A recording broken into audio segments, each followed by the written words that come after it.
Thank you, and I need to begin by saying how pleased I am to be at the Hertie School as the dean, former dean of a school of public policy. It has been really something to watch the Hertie School rise and develop under Helmut Anheier's very able leadership. And I remember being at a meeting convened by the Zeit Foundation in Hamburg, probably now almost 15 years ago, talking about what a school of governance would look like and how it ought to develop. So to stand here now, aside from making me feel rather old, is to see a realization of a vision that is really distinct in Europe, certainly in continental Europe. And as somebody who believes that we ought to be educating people to solve public problems, this is exactly what all of you are learning. So I have to start with that. And then turn to the Munich conference. And I will say, as Helmut said, it is a very intense 3 days. It starts really generally with lunch on Friday, and it goes to lunch on Sunday, and there are breakfasts and morning sessions and lunches and afternoon sessions and dinners, and for those who are stronger than I, night owl sessions, which in my younger days I participated in, but not now. But very, very much concentrated, on the leading foreign policy issues confronting the world, but obviously with a transatlantic focus. And we are hearing from the people who are making policy, from secretaries of state, foreign ministers, defense ministers, as well as other leaders. It's a snapshot, so it reflects what is most in mind, generally probably November through January or February, but it's a snapshot taken in a time series. So it's very interesting to compare what is most on people's minds this February or January versus last year. And this year, it was not a cheerful meeting. It's always a place where people discuss global threats and problems, so it's never lighthearted. But this year, I just brought up the report that was written in advance, the lovely title, Boundless Crises, Reckless Spoilers, Helpless Guardians. So that kind of sets the tone, and that's not a cheerful beginning. And then in the report, they point out that this time last year at the Munich Security Conference, it was predicted that both the regional and international orders were disintegrating. And we heard a lot about that as well. So that's the conference in the room. The other thing to know is that there's a virtual conference going on at the same time among those of us who are on social media. And that, as you might think, skews rather younger, although not entirely. We have Carl Bildt tweeting. And of course now most of the foreign ministers have somebody else tweeting. But for those of us who tweet a lot, and Sylke, Tempel, and I both do, and many of the younger ambassadors, you have a whole different, people are saying this was important, and then debates going on in real time between those of us saying, no, that's not what I heard, or you're wrong. So you have to be particularly focused to be following on what's happening on the stage and online at the same time. One of those tweets sent out by the chairman of the Council on Foreign Relations, so it will have the president, Richard Haas, will have residence in the United States. Everything here at Munich this year came back to Syria and refugees. And I think many people would say those were the two subjects that got the most attention, Syria and refugees, and obviously they are related.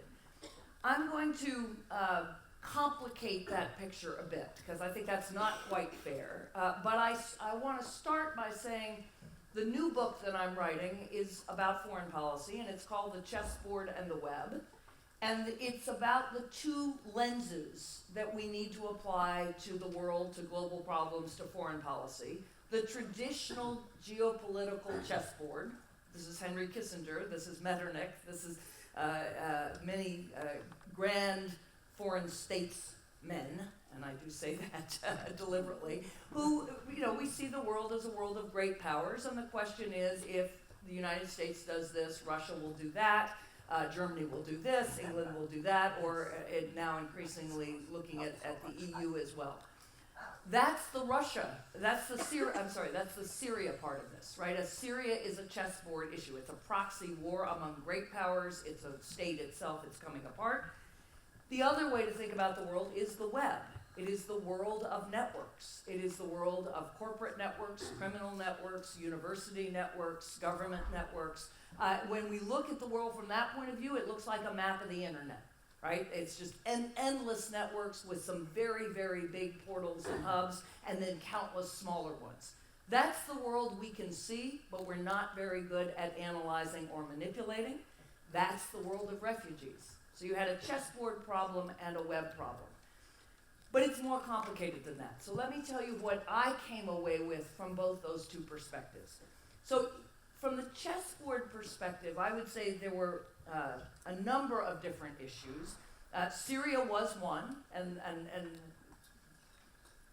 there's just nothing positive to say very much about Syria. And the general view, I think, coming out of the conference was that the current cessation of hostilities will not hold, or if it does hold, it will hold in some places while the bombing continues in others. But there was a great deal of discussion there.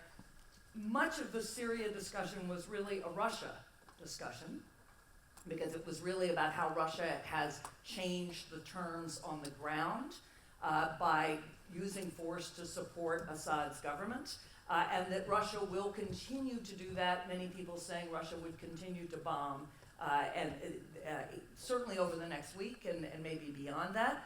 But it wasn't just Russia and Syria, it was also Russia and Ukraine. And there were some there were whole sessions really devoted much more to Ukraine. You heard the NATO Secretary General. Many of you are too young, but to me, I thought I was back in 1985 or 1975, saying the NATO strategy in Ukraine or vis-a-vis Russia is defense and dialogue.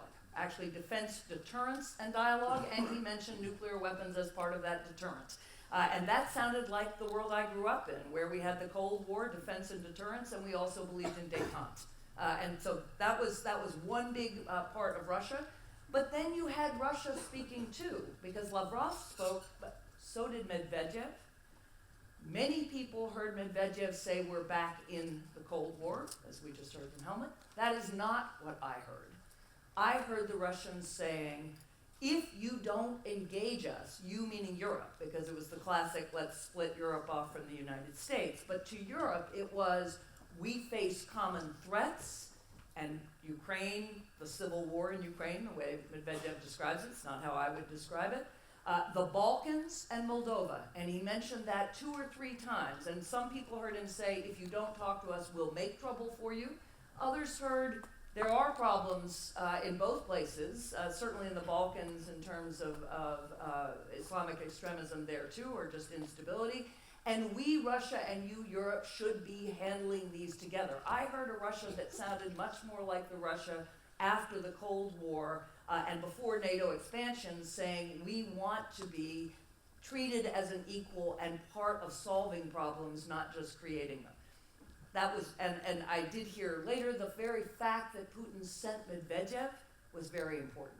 If he'd wanted to deliver a Cold War message, Lavrov could have done it very well. That's what he does, extremely well. So Medvedev, at least for Americans, that's a different sound, and I heard it much more open and really saying, look, let's get past sanctions and let's talk and let's solve problems together. That doesn't mean that's easy to do. I'm just telling you what I heard.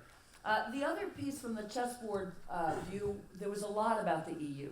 And stunningly, you heard the German foreign minister and I'm trying to remember, it was also the French foreign minister, both saying, no, actually it was the chairman, it was Falke-Ischinger saying, if this time next year the EU is still together, that will be a major achievement. That is not what you hear at the Munich Security Conference. You hear the EU is a mess and the EU is not this or that, but this was an existential issue. And it wasn't about Brexit, it was about refugees. because really there was very little discussion of Brexit, almost none. This was about, can we hold as a common space, as a common physical space with free borders. The other thing, though, that I heard about the EU that was much more positive was the re-emergence of a Franco-German axis. So it opened with Defense Minister von der Leyen and the French Defense Minister, back-to-back speeches. From Germany's point of view, it was all about refugees, and from France's point of view, it was all about terrorism.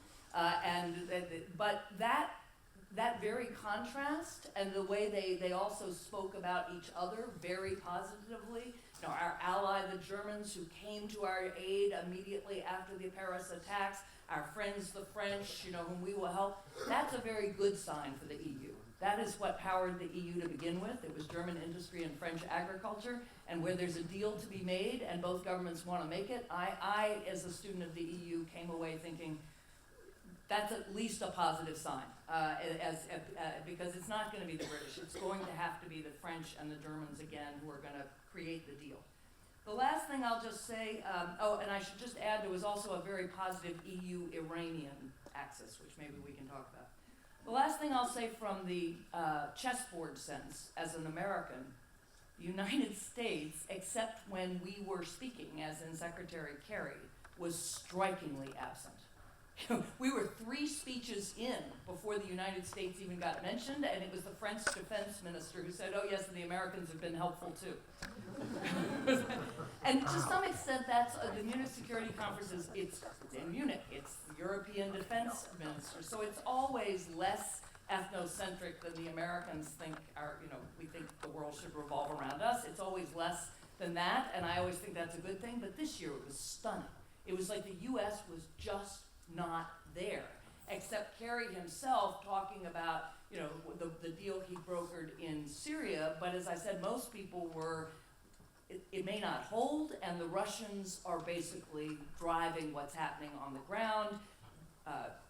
Middle Eastern countries think the US is not really a player, and the US is not really at the center of how Europe's thinking about it either.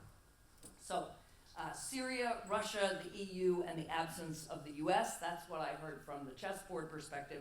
Let me talk now about what I heard from the web perspective. And again, I started with Syria and refugees. One is a chessboard problem, the other a web problem.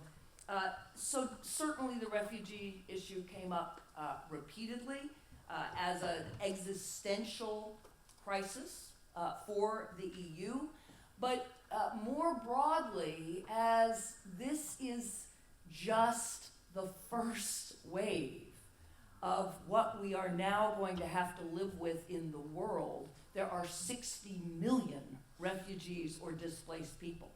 That's, you know, the size of France. That's a nation. Now, a lot of those people are displaced within their countries. They're not all crossing borders. But if you add to the actual refugees who are crossing borders migrants, the point was made again and again, you know, these are not problems in faraway countries. If we're not addressing these problems at their source, we're going to be addressing them as the EU, as the countries that they are seeking. And so a much bigger challenge for how are we going to address them.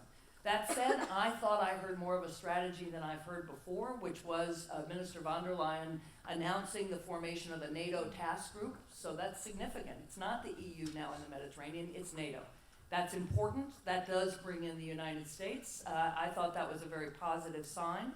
Also, a real focus on tackling criminal networks, which is important in the sense that the volume of people who are traveling could not get there on their own. These are illicit traffickers in people, and they're the same networks that are often trafficking in drugs and arms. So a real focus on that side of it, very important.